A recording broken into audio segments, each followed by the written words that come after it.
हमें आपके पुलिस में जैसे होते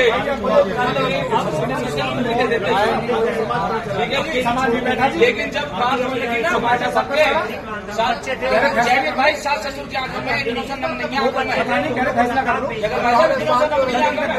चश्मा उतार के भाई सारा कुटेंगे चूक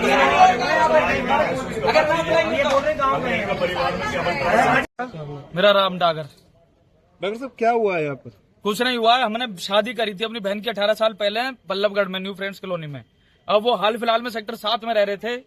उनका अफेयर चल रहा था करीब 6 साल से एक लड़की के संग, आरती मंडोरा नाम की है, सेक्टर 7B में ओम ग्लोबल हॉस्पिटल है, उसके पीछे संदीप तेवतिया हमारे जीजा का नाम था। क्या नाम था बहन का?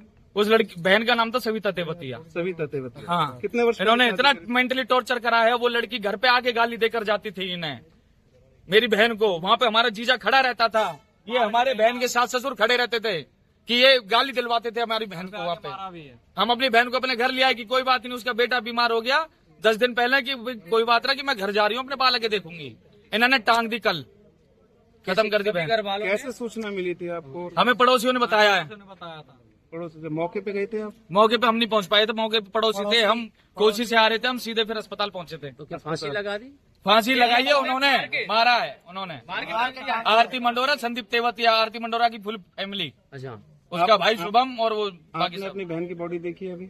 हमने अपनी बहन की बॉडी देखी। निशान कुछ? निशान सारे हैं। कितने बच्चे हैं इनके? 2 बच्चे हैं, 15 साल की बेटी है, 11 साल का लड़का है। आपके जीजा का नाम क्या करते हैं? संदीप तेवतिया है। कुछ नहीं कर जीजा हमारा, वैसे तो मास्टरी करता था, मास्टरी करते करते लड़की फंसा ली और इनका मन करने लगा। वो घर में बुलाने लायक नहीं है। मैं तो इनके रिश्तेदारों से कह रहा हूँ कि उसको घर में मत बुला लेना अपने कभी राखी बंधवाने के लिए। उस लड़की से राखी बंधवा कर वो लेके जाता था उसको राखी वाले दिन। बहन बोलता था? बहन बोलता था, राखी बांधता था। राखी बांध के स्टूडेंट थी, राखी स्टूडेंट थी? हाँ, स्टूडेंट थी। राखी बांधता था और राखी बांध के गुरु शिष्य का तो दांतों से खाया हाथ कुछ दिनों पहले राक्षसों की तरह। और पता है इनके माँ बाप को, पता है राक्षसों की तरह खाया था, लेकिन इनके माँ बाप को फर्क पड़ रहा उन पे। विरोध किया है, लड़की को गाली दी, पूरा हाथ आ गया। फिलहाल आप जब पहुंचे तो कहाँ था बहन का? बहन सर्वोदय थी। सर्वोदय पाई। किसने सूचना दी आपको? पड़ोसियों ने। इन्होंने सूचना भी नहीं दी? इन्होंने कोई सूचना नहीं दी। अरे अब क्या चाहते हैं आप? चाहते क्या? 3 घंटे बाद आए हैं। इंसाफ चाहते हैं। 5 बजे की लड़की सर्वोदय पहुंची हुई है, 8 बजे तक पहुंचे हैं। सास ससुर की आंखों में, एक आंखों में 4:45 बजे और 5:30 बजे 5:30 बजे हॉस्पिटल पहुंचे हैं। इस दौरान क्या हुआ है? इस दौरान घर पे जो 3:45 बजे शव बताया गया है कि वहाँ पर लटका हुआ है और 5:15 बजे वो लड़की निकली है। उस बीच में क्या हुआ है वो यही बता सकते हैं बेहतर कि उसमें इन्होंने क्या करा है। भाई जी, हमारे पास कल एक सूचना आई थी सविता नाम की औरत की ब्रॉड डेड रुक का सर्वोदय हॉस्पिटल सेक्टर 8 से। तो हम वहाँ पहुँचे थे। जो उनके माँ बाप मिले थे तो उन्होंने कहा कि भाई हम अभी सोच समझ के बयान देंगे। जो आज हमारे को सविता के परिजनों ने जो दरखास्त दी है, हत्या का आरोप लगाकर दरखास्त दी है, जिस पर हमने मुकदमा दर्ज कर दिया है। मुकदमा दर्ज करके जो जाँच में आएगा उसको हम निष्पक्ष जाँच करके कार्रवाई अमल में लाई जाएगी। मौत कैसे हुई? मौत अभी तो जैसे फांसी लगाने के कारण पड़ोसियों ने बताया कि भी फांसी लगा करके फांसी से उतारे था इसको। अब वो तफ्तीश में क्या था सामने हो तभी पता लगेगा, अभी सामने नहीं है। हत्या का आरोप लगाते हैं। वो इसके लड़की का पति है, उसकी कोई फ्रेंड है, उनके माता पिता हैं, उनके खिलाफ ही दी है। क्या कार्रवाई की जा रही है? अभी पोस्टमार्टम करा रहे हैं, करा करके फिर जो तफ्तीश अमल में लाई जाएगी, तफ्तीश में जो सामने आएगा कार्रवाई करेंगे। ठीक है। मेरा नाम है सूबेदार मेजर कैप्टन सत्येंद्र कुमार। बहुत से हैं रिटायर। ये आरोप लग रहा है परिवार के अंदर इस प्रकार की घटना हो रही है। गलत है, कोई ट्यूशन वाली लड़की के ये साथ गलत है। कोई अपने टीचर के साथ, काफी गंभीर आरोप लगा रहे हैं। नहीं, वो अगर संबंध है किसी परिवार की स्थिति क्या है?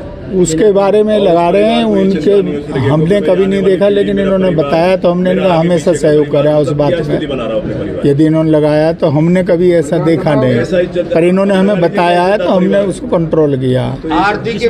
बाकी कल हम गांव गए थे 11:40 के करीब, 11:30 बजे के करीब। हमारे वहाँ चाचा जी का मृत्यु हो गई थी, उसकी बतारी करने। तो बेटा ड्राइविंग करके गया था, हम और मिसिज थे। तो गांव हमारे नंगला भटौना में थे। हम नंगला भटौना हमारे जेवर के पास गांव पड़ता है। तो चाचा जी का स्वर्गवास हो गया था। तो परसों मेरी समधी जी से बात हुई थी, तो इनके भी बहू के दादा का स्वर्गवास हो गया था। बोले हम तो वहाँ जाएंगे, हमें गाँव जाना है। तो फिर हम गए थे तो बहू यहीं थी। बोली पापा मुझे बच्चे पढ़ाने, उनकी छुट्टी हो गई थी 5-6 दिन, और मैं नहीं जाऊंगी, आप जाया हो। तो हम करीब 11:40 करीब यहाँ से निकल गए थे।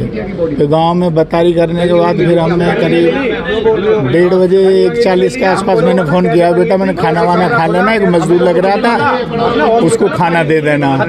बोली पापा उससे बुलाया, मैंने खाना दे, खाना खा लूँगा। फिर उसके आधे घंटे बाद मेरी मिसेज ने फ़ोन किया है कि बेटा खाना खा लिया, जो मजदूर खाना खा रहा है, ये जब खा लेगा तो मैं खाना खा लूँगी। यानी 2:15 बजे तक हमारी उसकी बातचीत हुई है। फिर उसके बाद वो भी आराम करने का टाइम हो गया, हम भी वहाँ लेट गए।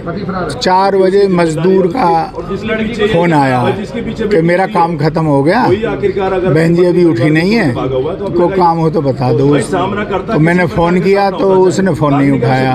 फिर मैंने उसको बोला कि AC चल रहा होगा, आवाज़ है, शायद सो गई होंगी। तो जोर से चिल्ला राधे राधे बोलते, हमारा टाइटल है घर में, जाली के गेट पे थप्पड़ मार के।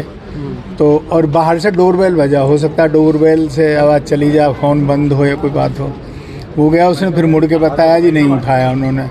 तो मैंने पड़ोस के लड़के को फ़ोन किया कि बेटा तू जाके, उससे बोला AC, वो बोला मजदूर था चौक वाला, कि जी मुझे तो पता नहीं कहाँ कैसे AC है। तो मैंने पड़ोस के लड़के को फ़ोन किया, कृष्णा नाम है उसका, मैं बेटा देखना, वो भाभी बोलता है कि देखना तेरी भाभी फ़ोन नहीं उठा रही और ये मजदूर बोल रहा है आवाज़ भी नहीं सुन रही, जरा जाके देख। तो वो जाके गया, उसने वो जाली का दरवाज़ा खोला, डोर क्लोजर जैसे लगे थे। तो उसने फिर एकदम फ़ोन करा, 4:15 या 4:30 बजे की बात है, 5 की बात है। तो उसके बाद में वो बोला कि भाभी ने तो फांसी लगाया। अच्छा, उसने देखा था? हाँ। मेरा नाम मुर्तज़ा डागर, ब्रदर हैं ये। क्या हुआ है बता दी, पूरी घटना क्या है? जी हमारी बहन 2008 में, हमारा जो जीजा था वो अपनी जो स्टूडेंट थी उसके साथ अफेयर चल रहा था पिछले 15 साल से। अपनी स्टूडेंट से पिछले 15 साल से, पिछले 2.5 साल से ओपनली चल रहा है। सब घर वालों को पता है, घर वालों ने किसी ने नहीं रोका है। ट्यूशन पढ़ती थी इसको, पहले ट्यूशन पढ़ी है, फिर भाई बहन बना लिया, फिर भाई बहन बने हैं। रक्षाबंधन को राखी भी बांधती थी, ओयो लेके जाता था। 4 दिन पहले लड़की अपने चाचा चाची को, मेरी बहन को घर पे धमका के आई है कि शादी करूंगी, रोक के दिखा दे। आपकी बहन उसको जब रोका है, जीजा को, संदीप को रोका है, तो उसने बोला है उस लड़की से जिससे अफेयर उम्र था। में कितना अंतर होगा दोनों की में? उम्र में उस लड़की की कम से कम 15-28 साल की है वो 42 साल के हैं। मतलब है 12-13 12 साल एज का फर्क है। तो आप लोगों ने विरोध किया बहन ने गुरु विरोध शिष्य। किया? और इनको हमने सूचना दे दी कि हमारी बहन ने ऐसा कर लिया है। तो भी 3.5 उसके घंटे भी के बाद 3.5 घंटे बाद ये हॉस्पिटल पहुंचे। कहाँ थे ये? और जो रिश्तेदार है जीजा जी वो तो अब तक भी नहीं आया। तो अब और जो हस्बैंड है संदीप वो तेवतिया अभी है, तक वो नहीं अब तक आया नहीं है, नहीं है। अब तक कोई अता पता लड़की को लेके गायब है। वो लड़की भी नहीं है अपने घर सूचना पे। भी आपको पड़ोसियों ने दी है? हाँ, सूचना पड़ोसियों ने दी है। आप लोग इंसान हमें न्याय चाहिए। चाहिए। हमारी बहन गई है, बहन को न्याय चाहिए। संस्कार कौन करेगा? संदीप आप ही और उसके विवाह संस्कार जी तभी होगा जब वो संदीप से लड़का आ आएगा। जाएगा। ये मांग। को देंगे डेड बॉडी। ठीक। संदीप आएगा तो।